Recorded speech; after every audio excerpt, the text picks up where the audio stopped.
The crystal glasses clinked like warning bells as I slid into my usual seat at the Morgan family dinner.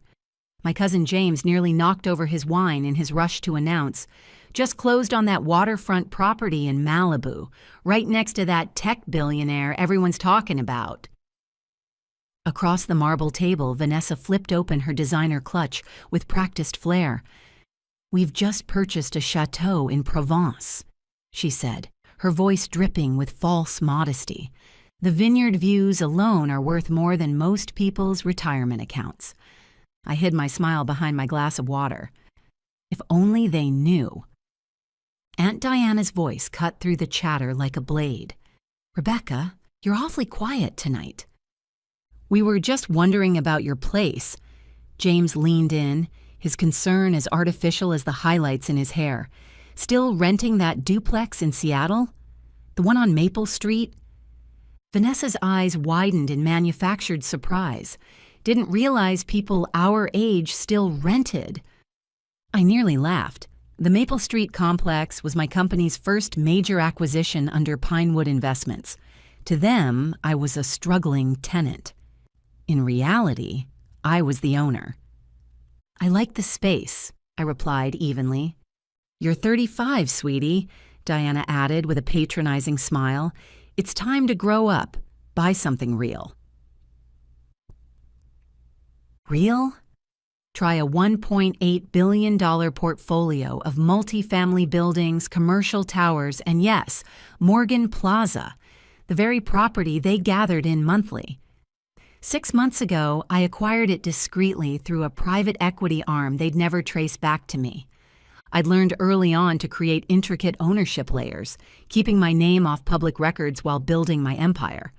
"I've managed just fine," I replied. James smirked. "You can't even afford a mortgage."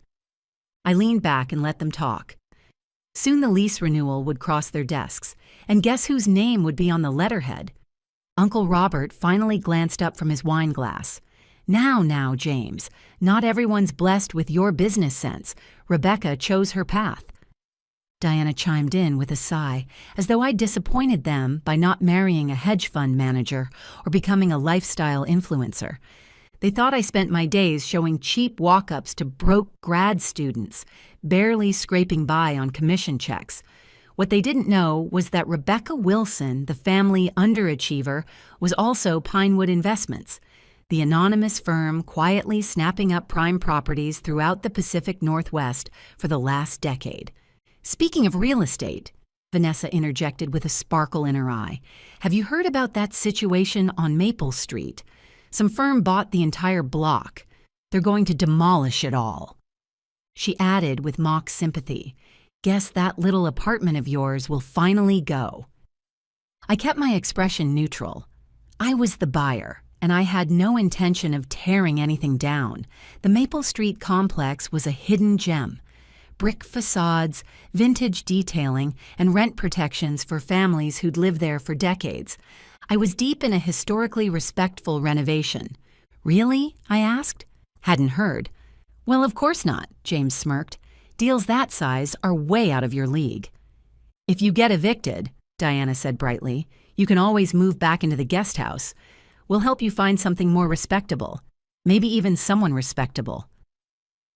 "I'm happy," I said flatly, "and so is my landlord." Vanessa gave a tight laugh. "You can't live a small life forever, dear. Wilson used to mean something in this state." It still did, just not the way they thought. In real estate circles, Pinewood was synonymous with ethical growth and tenant-first investing, the antithesis of my cousin's flashy developments that bulldozed communities for social media content. "Actually," Robert said, setting down his glass, "this dinner's partly about business. The board's worried about the new owner of Morgan Plaza." I tilted my head, genuinely curious about how they'd frame this. "Pinewood Investments bought a majority stake 6 months ago," he said. "No one knows who they are, possibly a foreign investor." James nodded. "Has to be. These tycoons love legacy properties." If only they knew that their feared mystery investor was sitting right here in a thrifted cardigan and scuffed boots. And now, Robert continued, they're asking tough questions, especially about our accounting practices. Creative accounting. Like the way James borrowed from the building fund to finance his Malibu retreat, or how Vanessa labeled her luxury handbags as client engagement expenses. I'm sure it's nothing serious, Diana said, her pearls twitching with unease. The Wilson name still means something. That's just it, Robert cut in. This Pinewood person doesn't seem impressed by names. They've ordered a full audit. I watched the shift ripple across their faces, panic tightly veiled behind designer smiles. An audit would uncover more than just questionable expenses. It would crack their whole game wide open. Maybe Rebecca could help, Vanessa said suddenly, her tone sugary. She works in real estate, doesn't she? Maybe she knows someone at the management company. They all turned to me at once. Just like that, I was no longer an embarrassment. I was potentially useful. I mostly work with smaller residential clients, I said smoothly. Nothing on the scale of Morgan Plaza. For God's sake, James snapped. You can't even help your own family. Diana gave him a warning glance, but her silence said enough. Even Robert was back to scrolling, uninterested in defending me. They had no idea how helpful I was about to be. Just not in the way they hoped. Tomorrow morning, Pinewood Investments would release a public statement. Effective immediately, Morgan Plaza would undergo major operational reform. No more shadow budgets, no more nepotistic contracts, no more charging the building like it was a family credit card. I glanced around the penthouse. Artwork bought with maintenance funds, couches triple their listed price, fixtures installed by Vanessa's husband's firm with bloated invoices. Anyway, I said, rising and brushing off my jeans, some of us have early mornings. Vanessa smirked. Off to show more rent-controlled studios? I slung my worn leather bag over my shoulder. Inside, the board briefing, legal filings, and renovation proposals worth more than anything in this room. No, Rebecca, Diana called sweetly. Next time, maybe dress more like a Wilson. Appearances matter. I smiled. Don't worry, tomorrow I'll look exactly like a Wilson. They just didn't realize I was already the one running the show. The next morning, I stood in my real office, an entire penthouse floor overlooking downtown Seattle, and prepared for the moment I'd planned for over a year. My assistant Zara walked in briskly, setting a cappuccino beside my laptop. The Morgan Plaza board is already seated. Your family got here early trying to charm the independent members. I smirked, imagining James and Vanessa working the room in desperation. Audit packets all printed and distributed. The forensic team uncovered even more than expected. She paused. Are you sure you want to go through with this? Once they know, there's no turning back. They need to learn, I said quietly, that legacy isn't a license to abuse power. I turned to the glass, catching my reflection. Gone were the jeans and cardigan. Today I wore a deep navy power suit, sharp lines, soft strength, the kind of look Diana used to dream I'd wear to meet a husband. Instead, I'd wear it to dismantle their house of cards. The ownership announcement goes live in 20 minutes, Zara added. Once it hits, you'll be unmasked. Then let's begin, I said, picking up my briefcase. The Morgan Plaza boardroom hushed as I entered. My family was clustered at the far end, unnerved, underdressed, and visibly rattled. Who are you? James barked. This is a private meeting. I calmly placed my briefcase at the head of the table. I'm Rebecca Wilson, founder and sole owner of Pinewood Investments, the company that owns this building and several others your family leveraged illegally. Diana turned ghost white. Vanessa's lips parted, but no sound came. Robert's hands tightened on his pen. Rebecca? He breathed. I nodded. Good morning. I opened the briefcase and began sliding audit reports across the table. Shall we review your financials? This is insane, James stammered. You're just... What? I asked. The black sheep? The renter? The woman in consignment clothes? Vanessa blinked. But you... You show apartments. I work, I said simply, and I built something real, with integrity, not illusion. The board watched, stunned, as the proud Wilson family began to unravel, one page at a time. These folders, I said, contain detailed documentation of every misused fund, inflated invoice and falsified receipt, reports of financial irregularities involving Morgan Plaza's accounts. I began distributing the final set of documents. James, would you care to explain the $2 million in roof repairs that financed your Malibu property? He flushed so hard and fast I thought he might pass out. Or Vanessa, I continued, flipping to the next page. Maybe you'd like to walk us through your husband's invoices charging 3 times the market rate for basic plumbing. You'd air out your own family's laundry like this? Diana gasped.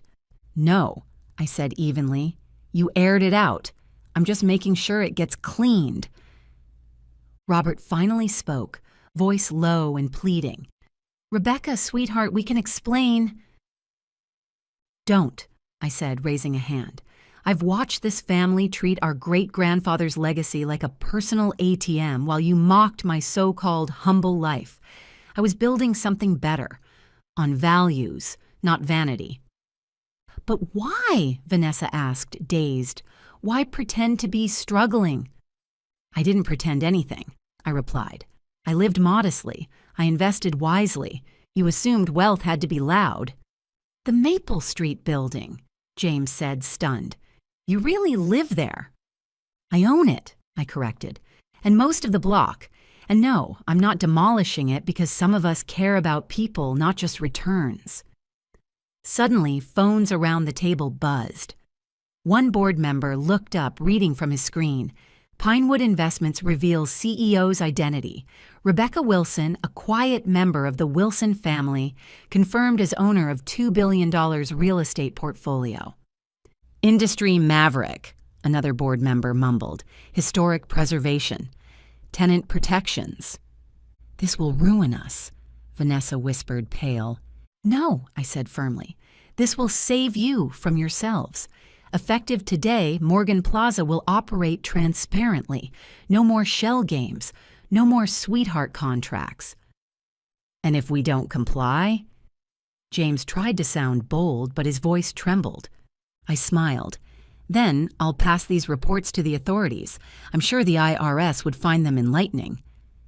Silence thickened. What do you want? Robert finally asked.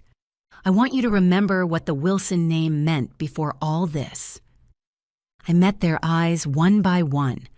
Great-grandfather built communities, not just profit margins. I stood, gathering my papers. You have a choice. Work with me to restore that legacy, I said evenly, or find somewhere else to live. I hear there's some lovely rentals in Lake Vista. I turned to leave. Rebecca, wait. Robert's voice stopped me just as I reached the door. I was wrong about you. Yes, I replied quietly. You were. The aftermath unfolded like something out of a business drama. The media couldn't get enough of the hidden heiress of Seattle who'd quietly built a real estate empire and dismantled her family's illusions in one board meeting. Diana resigned from 3 local boards, too ashamed to show her face. Vanessa's husband's firm folded within weeks of the audit release. My team had carefully documented every questionable transaction for years, quietly building an airtight case while I played the struggling relative. But not all of it was bitter. James, finally facing actual consequences, enrolled in a public university's real estate program. Vanessa began volunteering at a transitional housing shelter downtown. She told me later it gave her more purpose than her gallery openings ever had. And Robert? He asked to learn the business, not as an uncle reclaiming control, but as a student. This time, he wanted to understand what I'd built. 6 months later, I was sitting in my Maple Street apartment. Yes, I kept it, reviewing new quarterly reports. Morgan Plaza was thriving. Leases were stable, tenant satisfaction was up, and small retailers on the ground floor were turning healthy profits. A knock broke my focus. I opened the door to find my mother. She wore jeans and no makeup. It took me a moment to process the casualness. "I got your invitation," she said, holding it up. "A courtyard holiday party?" I nodded. "It's not quite your scene." "No," she admitted, glancing around my modest space, "but I'm learning that maybe scene isn't everything." She picked up a photo, me at 23, beaming at my real estate license ceremony. "I never asked," she said. "Why this path?" "Because I wanted to build something real," I replied, "not just buy it and flaunt it." "And now," she murmured, "you control more than all of us." "I do," I nodded. "But control isn't the goal. Purpose is." She looked at me seriously. "Will you teach me?" "Come tonight," I said. "Meet the families who've lived here for decades. Listen, that's where legacy begins." Later, I stood by my window, watching lights twinkle across Seattle. This city I'd quietly made mine. Morgan Plaza glowed in the distance, no longer a monument to greed, but a symbol of restoration. Below me, the Maple Street building buzzed with quiet life. Brickwork, original wood beams, and garden courtyards were preserved with care. My phone pinged with new messages. Partnership offers, speaking invitations, acquisition deals. Pinewood Investments was in high demand now, but I kept my schedule humane, my routine grounded. Success to me wasn't about outshining my past. It was about building something that mattered, something that would last. Sometimes the person they pity becomes the one they must learn from. And sometimes the best kind of triumph doesn't roar, it endures. A week later, at the Maple Street holiday party, I stood by the garden fountain, watching my family acclimate to a world they once dismissed. Mom sat beside Mrs. Chen, a tenant for 38 years, listening with genuine interest. James helped string lights with Mr. Donovan, a World War II veteran and longest-term resident. Vanessa laughed beside a table of kids icing sugar cookies. Slowly they were learning. Real wealth isn't in what you can flaunt. It's in what you preserve, what you share, what you elevate. Robert joined me near the cocoa table. "You know," he said, "your great-grandfather believed buildings should shelter hearts, not just wallets." I nodded. I found his old ledgers, handwritten notes about protecting tenants. We forgot that. He looked at me, not like a niece who'd gone off track, but like someone who'd carried the torch he'd dropped. "You could have ruined us." "Never the point," I said, watching a little girl twirl under the fairy lights.